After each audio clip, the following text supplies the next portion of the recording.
Hi everyone, and today we are talking about round brushes and what kind of a stroke they can make, what are different strokes we can use with round brush, because last time I did a video on flat brushes.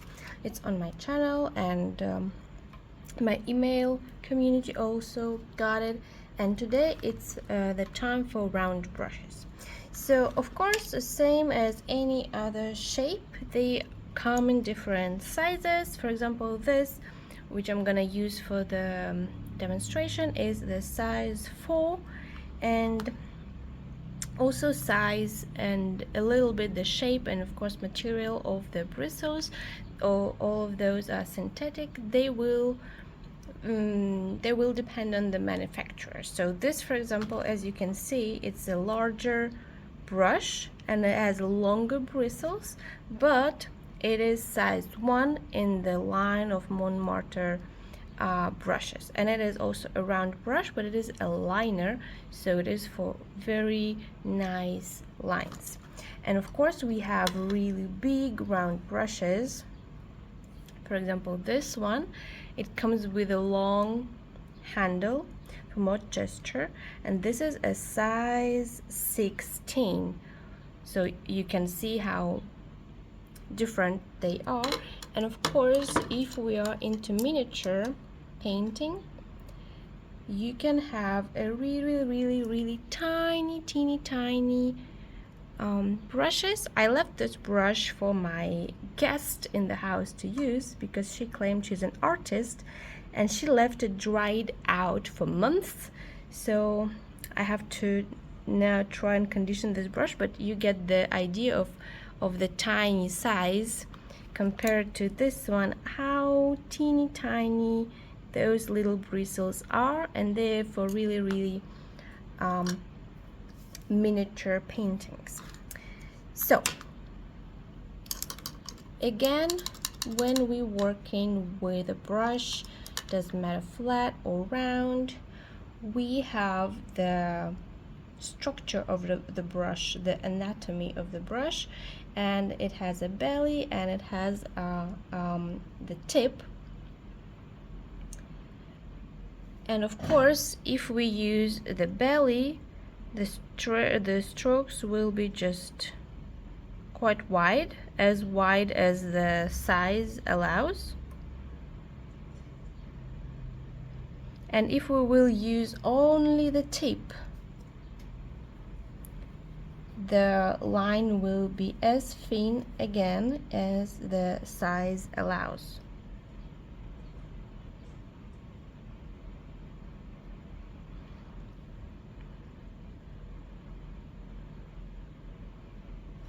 So you can do some hatching with just the tip of the brush, or same with the belly of the brush if you need, but those are the most basic lines that you can get with round brush using the belly or the tip of the brush, same as we had, for example, with the flat brush. But the wide stroke will be always larger, of course, with flat brushes, because even if I will take a really big round brush,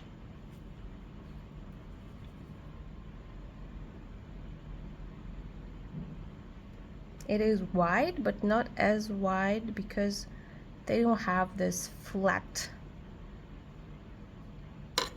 that flat shape. But the beauty of round brushes is not exactly in making lines, it is more in making petals and leaves for any floral or any foliage paintings.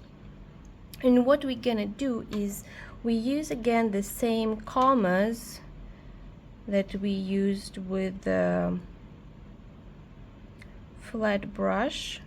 Without really moving the brush, we only pressing down and lifting up,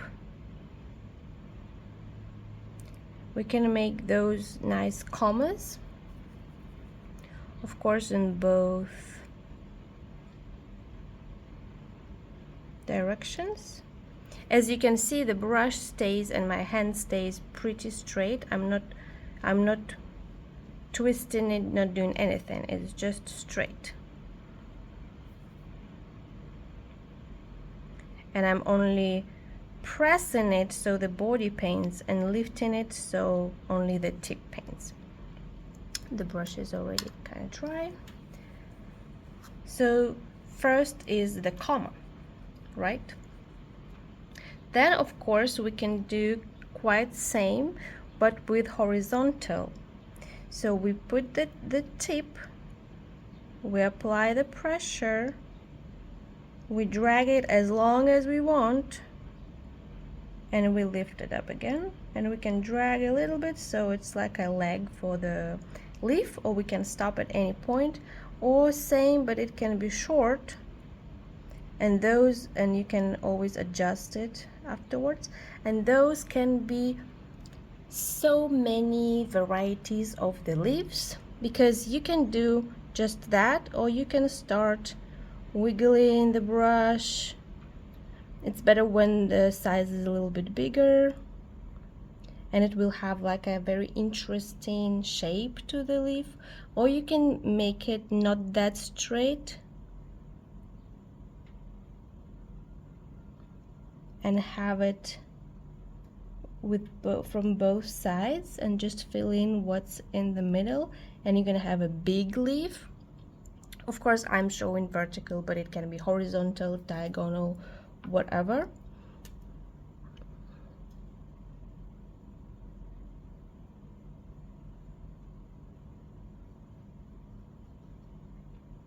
So that can be a leaf, it can be a petal, it can be anything floral or related to plants.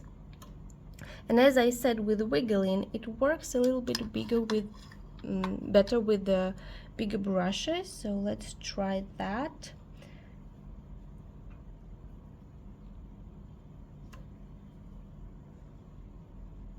So we have the tip, we apply pressure, and we just make moves.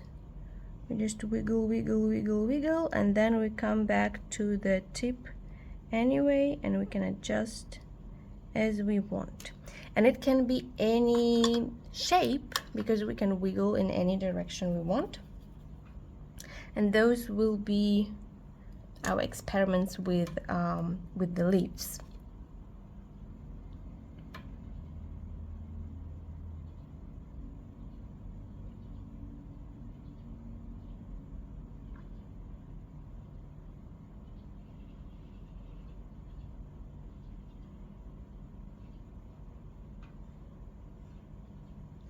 So the U shape, it's easier to do with round brush than with a flat brush, because you don't really need to do anything. You're just kind of making a half circle, or even a full circle if you wish, and that's done. And you can adjust the edges if you want. And it's easier, I'm saying, to do with round brush than with a flat brush, because the edges will be smoother. And not just leaves, flowers, but also grass is very easy to paint, to draw with a round brush. The smaller the better. And not only grass, but anything that has the same finesse to it. For example, our eyelashes or our eyebrows, if you do portraits, or anything like this. For example, whiskers on a cat, or like each hair on the fur coat of an animal. It can also be done with round brush. The smaller the better. And the key to that stroke is not to apply pretty much any pressure, but just to have the direction. And it's always better to have a very light but confident hand. And the secret to it have some sort of support for your whistle, or or whatever is the best point of support for you. Depends on how you paint. For me, it's the bottom of my hand. So as I said, very light pressure, right? So with light pressure we have this kind of strokes. And sometimes I put my left hand under my right hand, and it also kind of, I think, more mentally, psychologically helps me. As I said, light pressure, and you will notice that sometimes it's even hard to actually paint because you are either so nervous to start that the tip barely touches the paper, and as you can see, you can make such a thin lines, but of course grass or eyelashes or brows or whatever, they are not straight. So you practice somewhere to make it dynamic, having some sort of direction, and then you just go ahead. And why I said no pressure, because as soon as you start in applying pressure, those strokes will become thicker and thicker, and that's not what we want for grass. It will not look nice.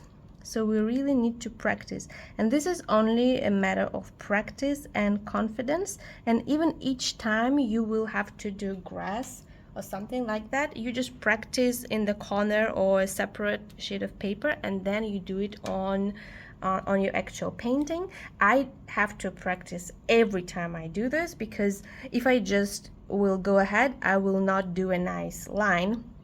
But as soon as you just for 2-3 minutes you will do this, even if they're just straight, you will see that this starts to work.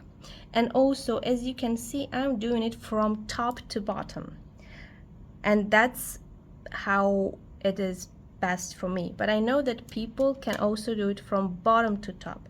I did not master that direction yet. It seems less convenient to me.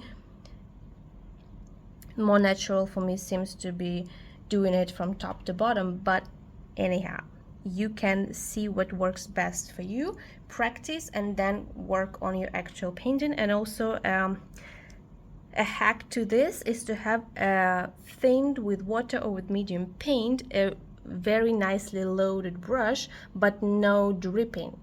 So load brush really nicely with thinned paint, and then you will have a nice